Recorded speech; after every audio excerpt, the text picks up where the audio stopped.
Okay, so to replace these sway bar links, you're going to need a 14mm socket on the bottom, and I'm going to use a 16mm wrench on the top.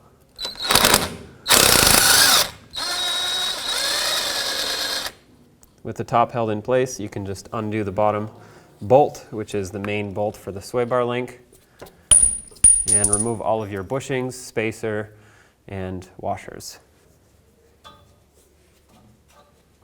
And at this point, you want to do the same thing to the other side.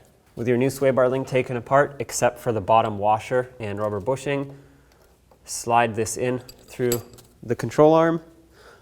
Put on your other rubber bushing facing down, so it has this lip on the bottom, but it's flat on the top. Make sure it's facing down. Put on a washer. I like to spray this with some anti-seize. That way this sleeve doesn't seize in the future. If you have the brush kind, not the spray, it might be a little cleaner. Put on the top washer, and then this top bushing, again with the lip facing up.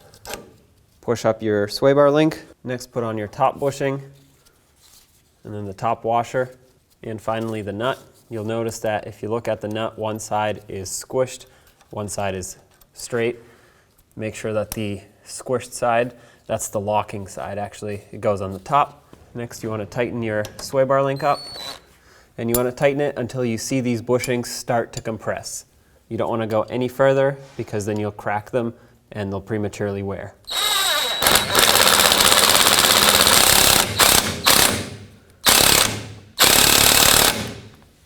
Okay, as you can see, they're starting to squish down a little bit, so I'm going to leave it at that.